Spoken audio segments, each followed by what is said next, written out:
John, before you eat that, let me take your blood sugar. Oh, okay. Oh, I don't seem to have any alcohol swabs, so I guess we'll just take it without that.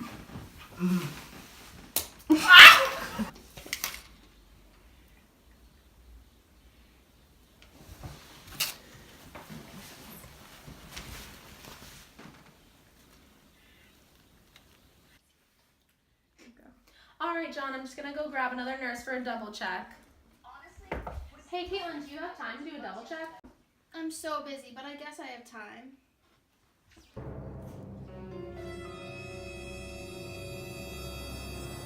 All right, I'm just gonna drop 10 units because his blood sugar was 293. That's really high for him. Let me recheck his blood sugar. I guess. Okay, John, I'm gonna recheck your blood sugar. I'm gonna make sure to clean it so we have an accurate reading. Again? Again.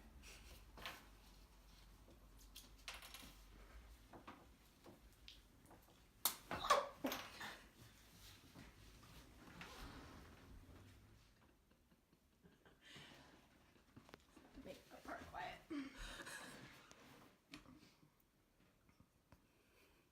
This reading was way lower. Are you sure you properly cleaned it? Well, I ran out of alcohol swabs and he was eating sugary foods, but I thought it would be fine.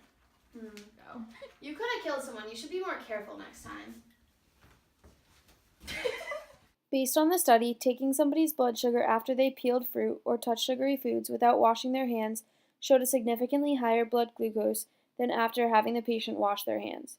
To avoid overestimation of blood glucose using portable monitors, the fingers should be washed before monitoring capillary blood glucose, especially after handling food.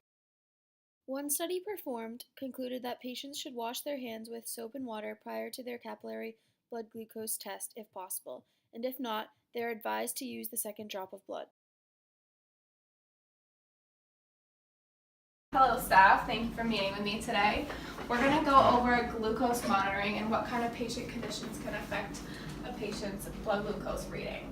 So we have Erin here today who is demonstrating a patient with hypothermia as her finger in ice and a patient with hyperthermia with her finger in hot water. So we're going to leave her finger in there a little bit until it changes temperature, and then we're going to take her blood glucose and show the different readings. So first we're going to try her finger that was in warm water.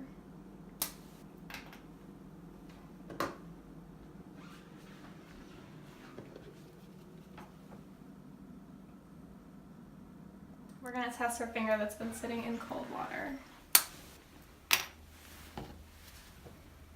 So as you can see, it's really hard to get the blood out. So as you can see, when we took Erin's blood glucose in her finger that had been in the ice, it was a lot harder to take and we had to do 2 tries. So typically with a patient with hypothermia or hyperthermia or different conditions that would affect their blood sugar, we would send their blood draw to the lab for a more accurate reading. In the study Accuracy of Capillary Blood Glucose Monitoring in Patients with Altered Body Temperatures, researchers found that fingerstick blood glucose measuring resulted in a significantly lower reading for patients who were hypothermic. This condition also leads to poor perfusion of extremities, so a distal reading is not as accurate as taking a blood sample draw and sending it to the lab. Inaccurate readings leads to improper treatment with inaccurate insulin dosing. The article concludes that a blood draw glucose test is most appropriate for patients with perfusion problems such as hypothermia.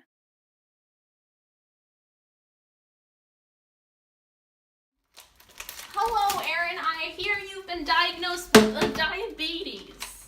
Yeah. Well, I'm here to teach you about it. So this is a glucometer. Oh, drop my key. This is a glucometer. Hold it, please. And this is a strip that goes right in this port right here. This is an alcohol swab. You're gonna have to clean your skin thoroughly, let it dry for 15 seconds. Pretend it dry. And then you prick your finger just like this on the side here. Wipe away the first drop. Excuse me. That is old evidence. New research shows you don't even need to wipe away the first drop of blood. That is old evidence, ma'am. And give me these. In a study monitoring blood glucose for critically ill patients, it was found that there are no differences in their glucose readings from using the first or second drop of blood. As long as the patient's hands are properly cleaned, using the first drop of blood is just as effective as using the second drop. One study concluded that the first drop of blood can be used in self-monitoring of glucose as long as hands have been washed and dried first. If hand washing is not possible, the second drop of blood can be used as long as the hands were not exposed to sugary foods or are visibly soiled. One study by Joanna Foose found that testing blood glucose in a home setting did not require an alcohol prep pad, and using the first drop or the second drop of blood did not impact the glucose results. However, more research needs to be conducted in a population of patients who have diabetes compared to volunteers who do not require blood glucose monitoring.